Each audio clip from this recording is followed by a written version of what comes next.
Focus. Focus. Focus. Focus. Focus. Focus.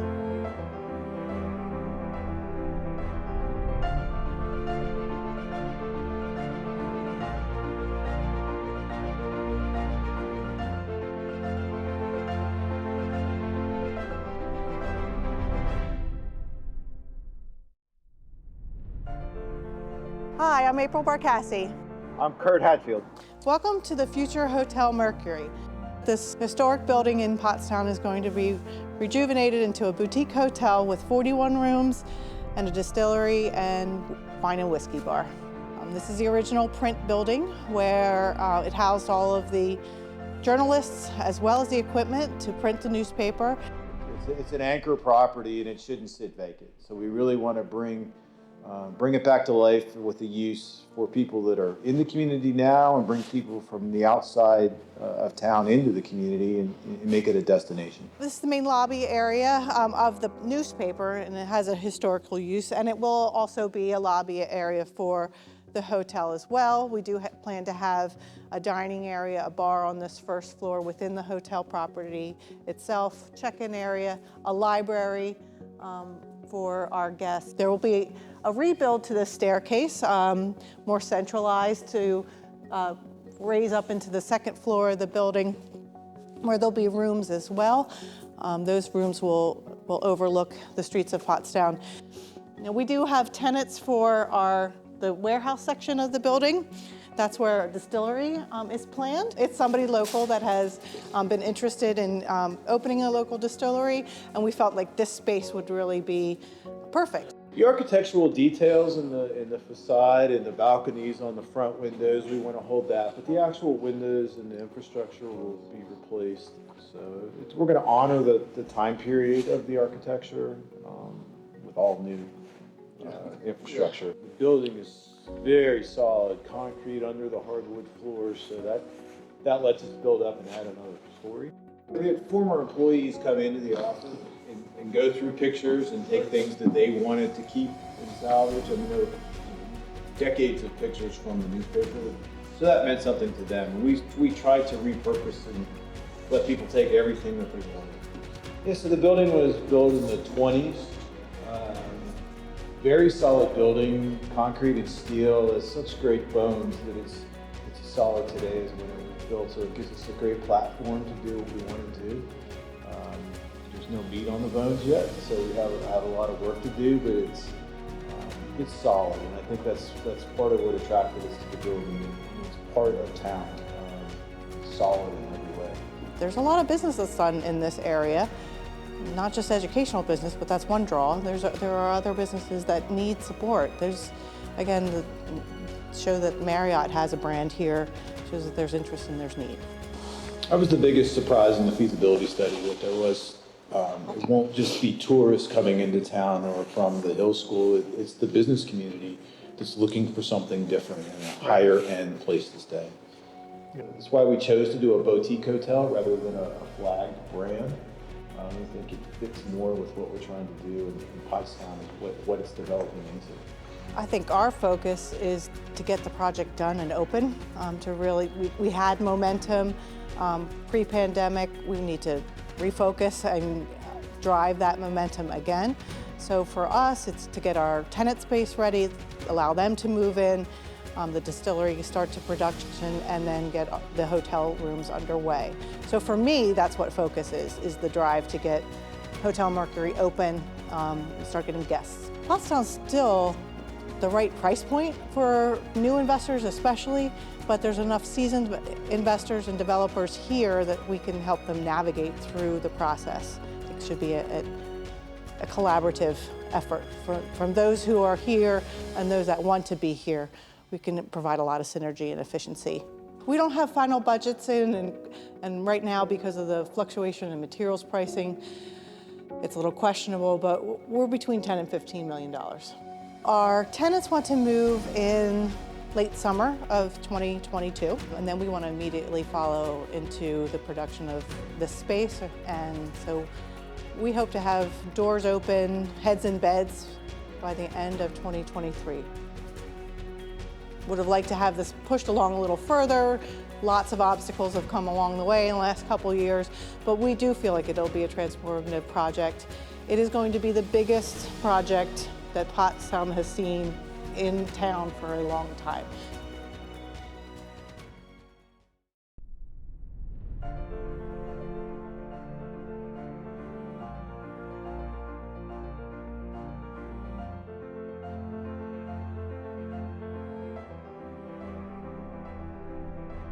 What a lot of people don't get is this is really, it has good bones. People can't get past that, but when you clean this all up and there's nothing here anymore, you got good bones here. When I tell you how bad this was, you couldn't even see from one end to the other. I'll show you the boiler room. That's our next big room. Essentially, this is what the whole place looked like.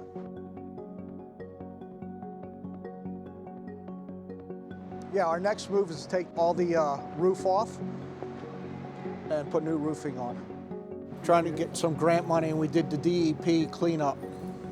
We have one thing to do for the DEP, which is pour all new concrete on the whole place.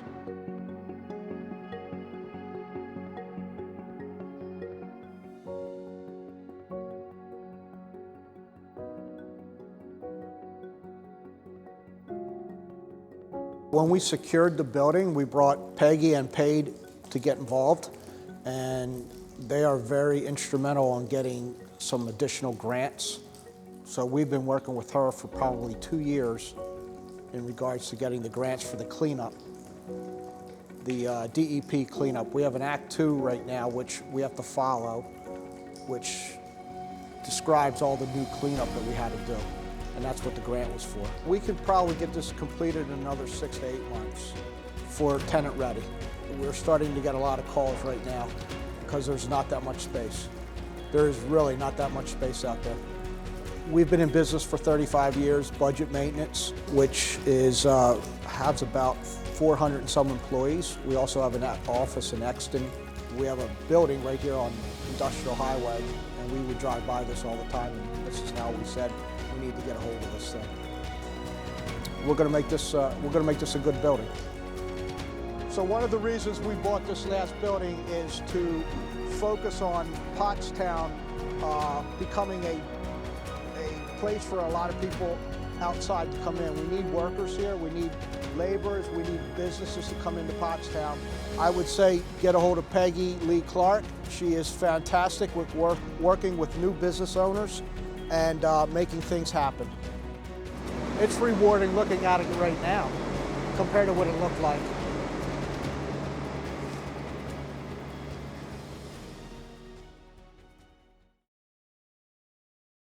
My name's Mark Langford, it's my son Jay. The name of the project here is PSEP, Pottstown Sustainable Energy Park.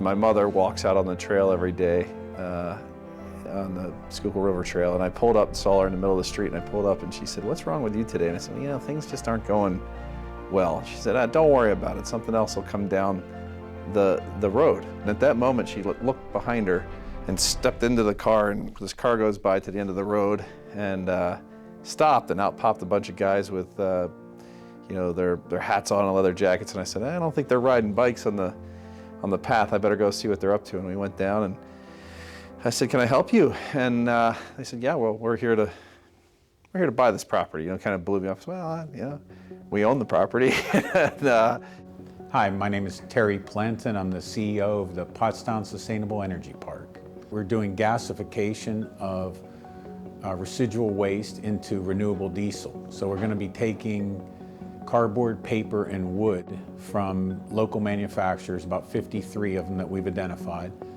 We'll pelletize those into wood pellets and then take those wood pellets and gasify them into renewable diesel. This is a perfect region for this type of project. Lots of manufacturers, a good bit of feedstock available for this type of project. And we started looking along the region from Berks, Montgomery, and Lehigh counties to find a location for this project.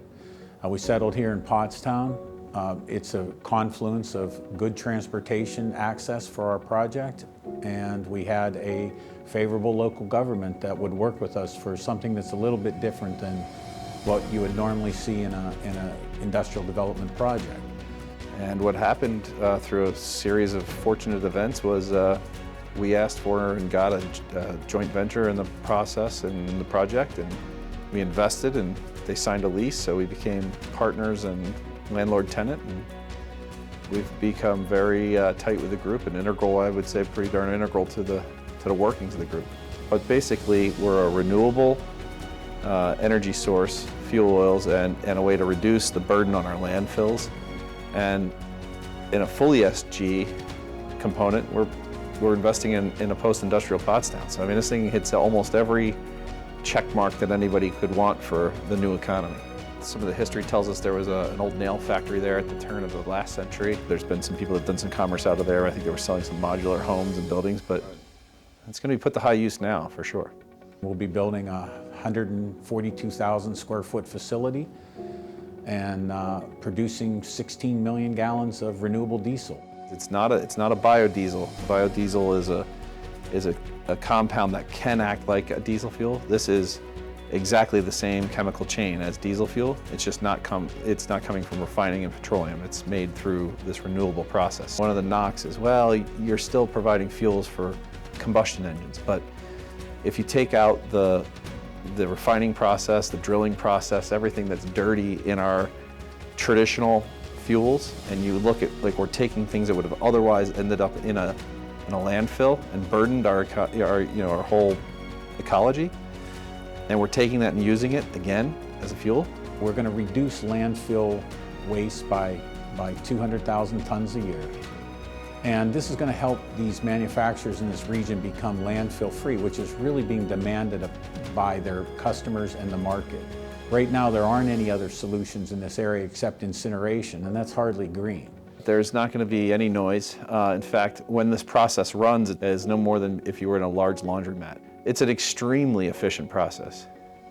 This sounds too good to be true. In fact, it does, but this is, when you're on the front edge of the new technology, this is the kind of things that you get excited about.